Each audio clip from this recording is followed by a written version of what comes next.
Today, I wanted to talk about dimensions and spaces as an abstract concept.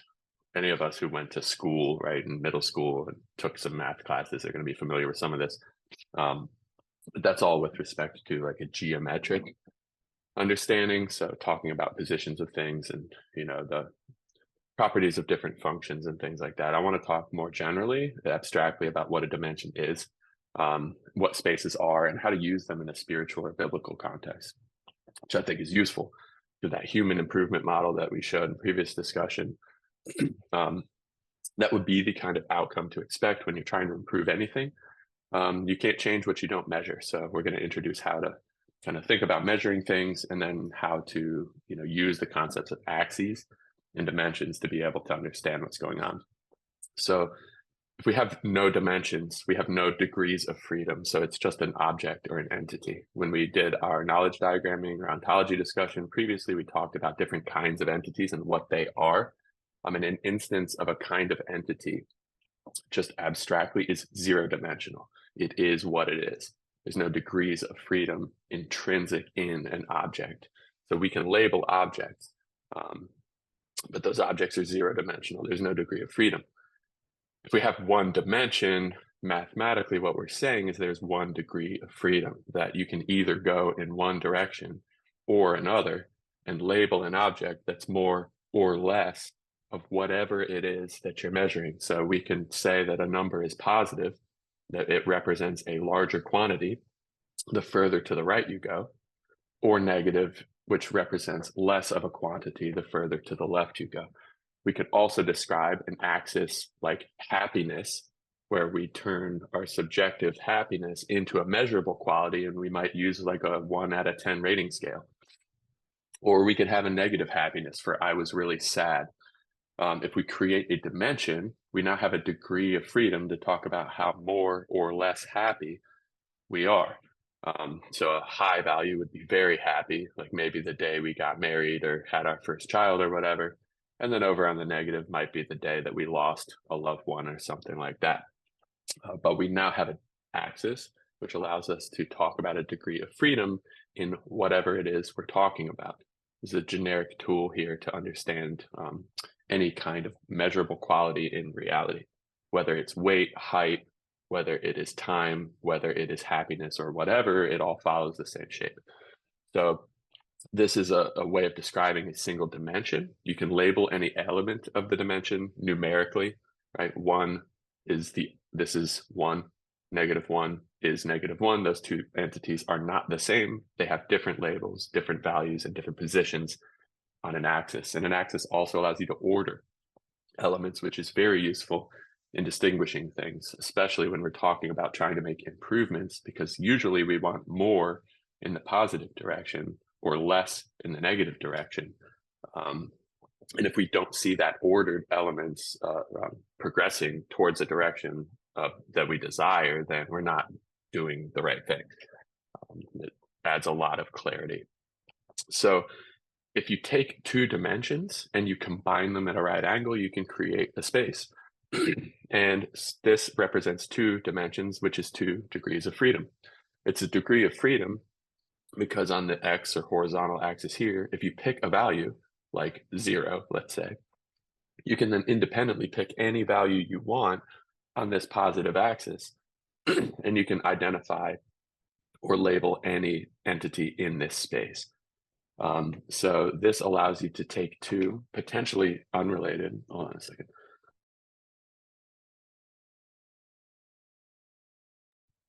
Sorry, two potentially unrelated concepts and combine them together to see whether they are in fact related or not by measurement and analysis.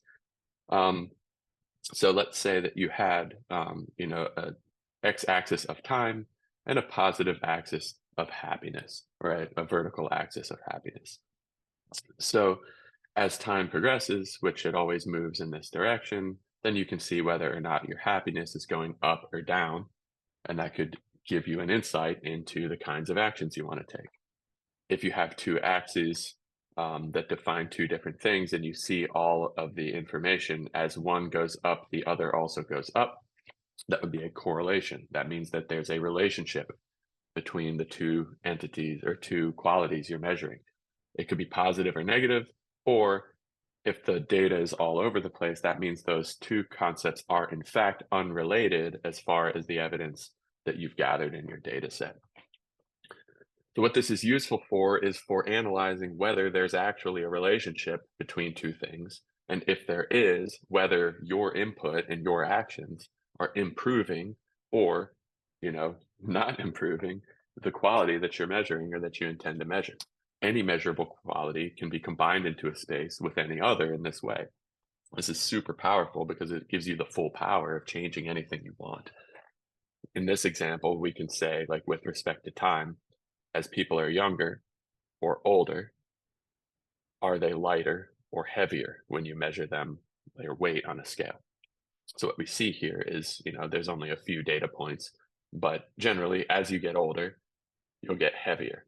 So baby Kate here might be an infant and weigh about, 20 ounces or something like that. Or 1 pound might be a NICU baby.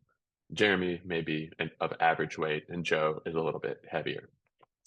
What we would see here is that, people would generally get heavier up until a certain age, and then it would probably either level off for some, go up for most, or maybe even go down as people lose weight, if we had enough examples. And so that could be informative to tell us if I want somebody who's heavier, like I have a youth football team and I'm trying to recruit players, I may want kids who are older, right? If there's a kid whose birthday is at the very end of the age range that's allowable, that would be advantageous for me because they're likely to be heavier based on my knowledge of as kids get older, they grow and gain weight. So again, that's just one example of how we can use this to make predictions or to understand the world better. Subjective qualities like happiness or annoyance or anything that's a feeling, if you want to make the feeling something that you can control, then you need to make it measurable. And you can do that with a 5-star rating or a 1 out of 10 scale or -10 to 10 or whatever, as long as you are assessing your happiness, your annoyance, your frustration, whatever the quality is you're intending to change in a way where it's on an axis and the different quantities of it are measurable and comparable to each other. You can use this technique to analyze whether or not you're making a change, whether or not other qualities or aspects of your life are related to the change in it. This gives you the full power of math and assessment and analysis in a realm that's typically just wishy-washy and feelings, and it kind of goes one way or the other. The ancient wisdom principle here is in Jesus, who said that you need to build a foundation on the rock, or else your house is going to be destroyed by the wind and the waves. There's an inherent randomness in the universe, and we all understand and encounter that all the time. And if you want that to not destroy you, to not tear down, right, or lead to consequences that are significantly undesirable, then you need to have a foundation, a framework for understanding and for manipulating what it is you want to change in a reliable way. And I think the entire practice of following the Torah, the Bible, and all the wisdom contained in the ancient wisdom in there is really to categorize the kinds of actions and qualities that are important principles to follow, and then to go about the process of walking on a path towards perfecting or mastering or making progress, however you want to view it in those areas. So in here we can see, like, I want to get happier. So I'm going to start measuring my level of happiness with a maybe -10 or 1 out of 10 to 10 rating scale. And then I'm going to look at how much money I make, because it's a common belief that if I just made more money, then I wouldn't have financial struggles anymore because I would spend it all wisely, right? The more money you make, the wiser you become with your spending is kind of the underlying belief there.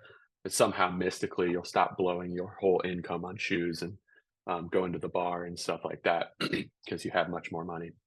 So I wanted to test that and say, okay, do I get happier as I make more money? And what I found is, like, when I didn't have much money, when I was in college or right after, I was very happy because I had great friends, good social experiences, and I was feeling like I was, starting my career and becoming successful.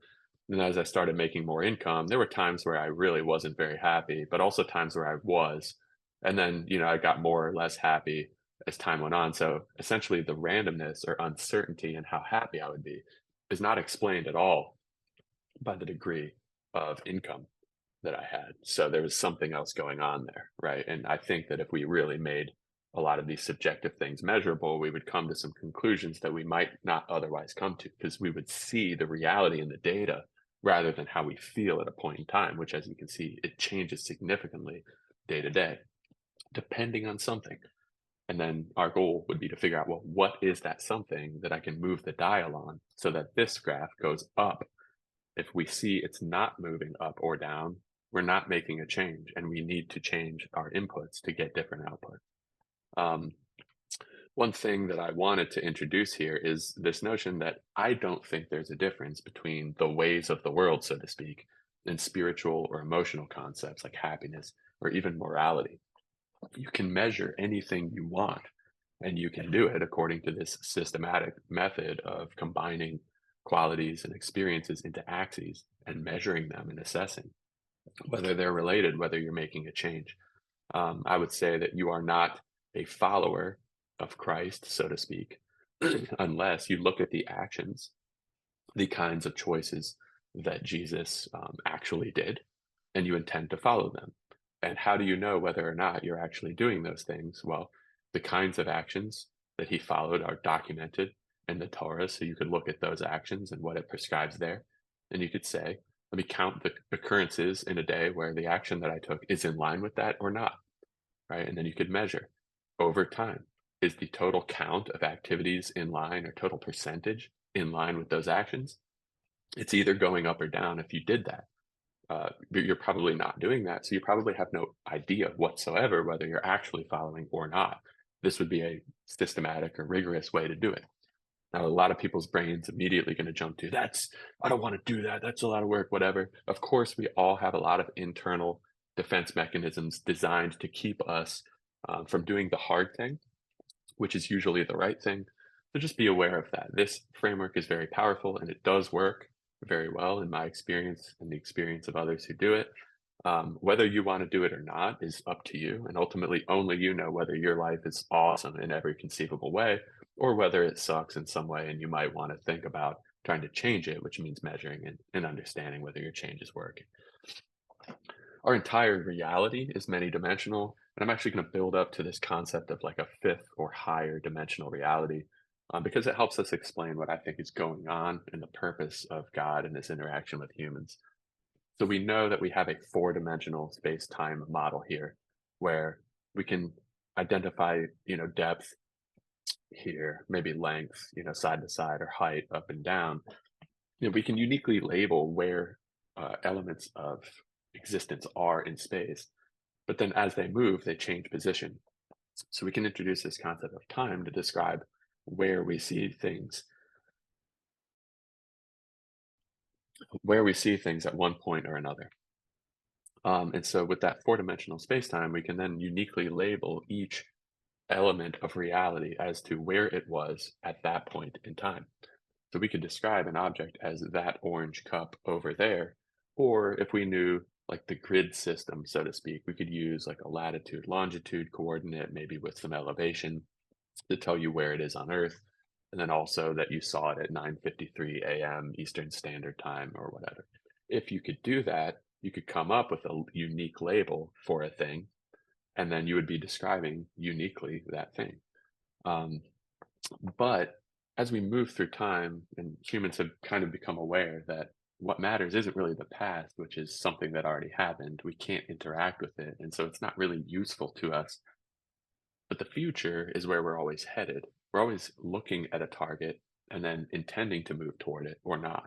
So the future is really the main thing that matters to humans with respect to time.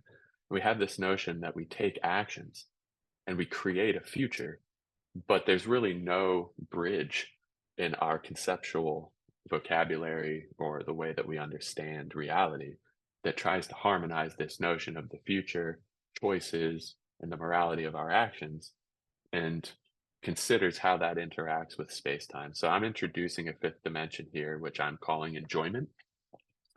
Enjoyment being a quantity of subjective positivity, something that creates, puts in a high energy state, repairs, or benefits. And it can be positive if it's good or beneficial or encouraging or makes people happy, or it can be negative if it destroys, tears down, or prevents future enjoyment via elimination. So if we have this fifth axis, and this human here is going through life in four-dimensional space-time, they're constantly at the precipice of the future, presented with choices where they can take one action or another or another. So there's some finite set of choices, and as soon as they pick one, all of the others are destroyed. They all go away. And what the human is motivated by here is creating positive enjoyment. They want to take an action that makes them happy. And generally, when you make other people happy, it also makes you happy and it leads to outcomes of productivity where they create value that then makes other people happy and so on and so forth. So, similarly to the way that a deer maybe is motivated to create more deer and stay out of enough danger and eat enough food so they can create another deer, they have a very simple mechanical purpose to establish homeostasis in their ecosystem. Humans have that same kind of fundamental wiring, so the bodies we occupy can remain viable and so that there's a future with humans. So we do need to eat and drink water and multiply and things like that. But we additionally have this other kind of higher imperative where we want to create enjoyment. And I think that's the motivation as we look forward in the future is to take actions that create more enjoyment for ourselves and others. Sometimes it's complex and difficult to understand, but we can use axes to kind of understand whether or not we're creating or destroying enjoyment more or less by the actions we're taking, by being systematic and rigorous about that practice. I'm thinking that heaven is this concept where, a tendency at the one end of positive enjoyment would be to take more actions that create more enjoyment for more people that then propagate that to create actions that create more enjoyment and so on and so forth. So you can see as people generally make more choices over time that tend towards positive enjoyment, it's like we would have all of these branches of space-time that tend off in the direction towards the positive enjoyment axis. But in an alternative set of realities, people may be making choices which destroy, which tear down, which create negative enjoyment. And so we could see that space time branches would all go down in that direction. If we think about that as the way the universe works, then we could imagine God sitting outside of this, recording, so to speak, and he could scrub back on the time axis to see all the different choices that people made and all the different circumstances and gather the data to understand, like, what was the net result of all of the enjoyment you created? Is all of your reality, the bulk of it on this side towards heaven, or is it on this side towards hell? And that, I think, it explains some of the mechanism on how God can make judgments and how he can do so completely impartially and fairly, regardless of the circumstances or constraints, because he can see all the different choices from outside this dimensionality. I don't know what that would look like or feel like, but again, I'm just one of these humans living in the four dimensions trying to create a positive enjoyment. Here are some concepts in summary. Enjoyment would be a new concept that I'm introducing that helps me understand reality. It would be a quantity, either positive or negative, reparative, destructive, but it's created by an action. And this is an objective value. If we all knew about this and we all thought about it, we all measured it, we all compared notes, we could come up with some numerical value of enjoyment that I think would approximate some real quantity. I'm going to argue that morality, the word that we've used to understand, could be reframed more mathematically or objectively as a collection of types of actions. Remember back in the ontology discussion, there are different subtypes of actions, which are subtypes of processes for which humans are causal agents. So we can instantiate those processes. That would be an action. And they always create a positive or negative enjoyment value for the humans who participate in that process. So one process might be my conversation with my friend, and I could take actions in context to that, which is a process of me being positive and encouraging to create a lot of enjoyment in them and in myself because it feels good to be nice. And then they could take that, be motivated, and go on and be positive to others. So if we looked at the whole causal chain of actions where I'm blessing people with my tongue rather than cursing, according to ancient wisdom, I would be a moral person because I would be creating lots of aggregate positive enjoyment. And I think that can be measured by God in some abstract kind of ultimate reality. Judgment value would be our prediction of the degree of enjoyment. So as we're sitting there faced with a choice, whether we're thinking about it or not, any action we take is a choice. And we're all trying to judge the potential future value, um, essentially the amount of enjoyment we would expect. So we may judge and say, I'm going to go to the bar tonight and I'm going to get hammered with my friends and it's going to be awesome. I'm going to create so much enjoyment. And then we'll have a good time, right? Enjoy ourselves or whatever. And then we, drive home and we get permanently crippled by a drunk driver, or we wake up with a hangover, or some other thing happens. So enjoyment would be, let's go back and measure what actually happened, right? And be objective about it. What did we create with our actions? Judgment value would be, what do you think is going to happen? How much enjoyment are you going to get? And the distortion between our ability to predict what's actually going to be beneficial for us across the long term is the main issue here with morality, with improvement, and with ultimately, I think, the purpose of our life is to help others make better judgments that lead to more enjoyment rather than being distorted in what we think is going to lead to happiness, but being very frustrated and disappointed when we experience the reality. I think we have a price, right? This is a monetary value. So we need money to buy, sell things, to purchase houses and such. So a price would be a theoretical aggregate of all of the value assessments of all people. We can talk about that a little bit more when we have discussions about handling money, what the Bible says about being financially responsible and how that impacts morality.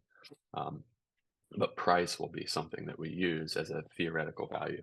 It's something we really interact with, but it's actually distorted um, through our modern economy because we have all kinds of compulsion mechanisms, like you're forced to pay taxes, and your tax money goes into the market in weird ways. So we'll talk about that in terms of finances and taxes and morality and charity and all those other things in the future. Um, Free will would be our notion that humans' action is uncertain, that we do have a choice between multiple actions, and it's inextricably linked with the future fabric of reality. So human beings' will is actually a way of creating a future universe. And when you go back and look at these axes in the previous slide, really you see that in effect, if there's really a fifth dimension there, then you really can see that as humans take actions, they create four-dimensional realities that actually exist in this five-dimensional space. So free will is a way of us creating our own universe and the universe for other people to interact with. And this, I think, is one of the ways in which we're created in the image of God. We have the ability to enact a will that changes the entire globe. We can see we've done that. The entire surface of the globe looks different if you view it from space in a meaningful way because of the collective actions of people's free will. Um, Information would be a measurable quantity of the denotation of our reality. So we could kind of write down facts or things we see or descriptions of objects and such.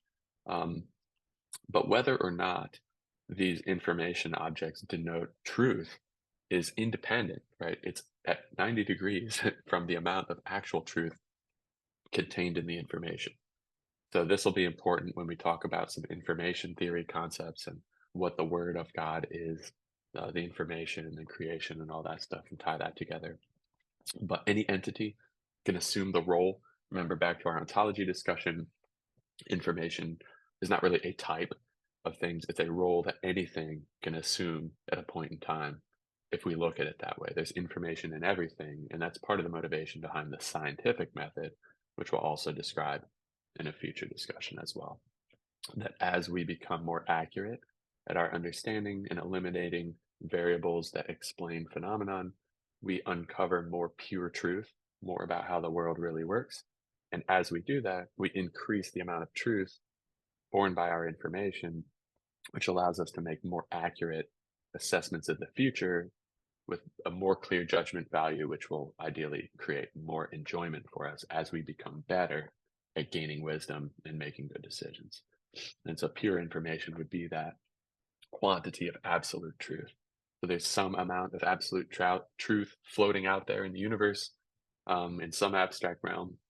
And then each human is a kind of summoning portal that has an opportunity to bring pure truth into existence.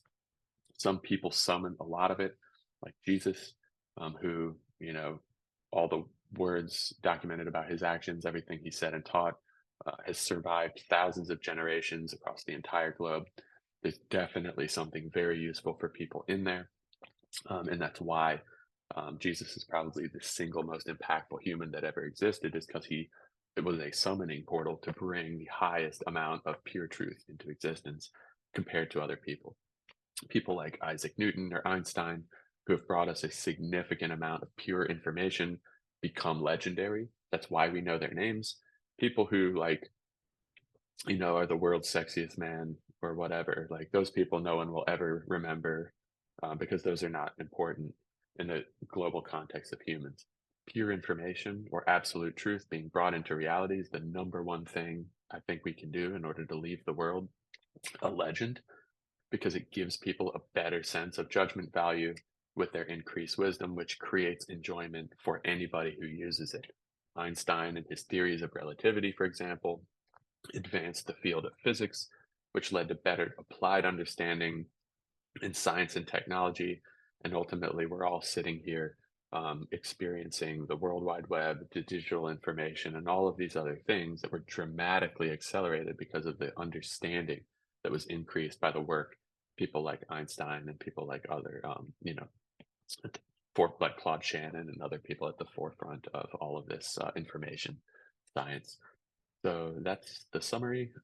In the future, next thing I think we're going to talk about for the conceptual framework, um, is going to be around either information or around decision making process and how humans make decisions. Because ultimately, this is going to unlock how we interpret the Bible.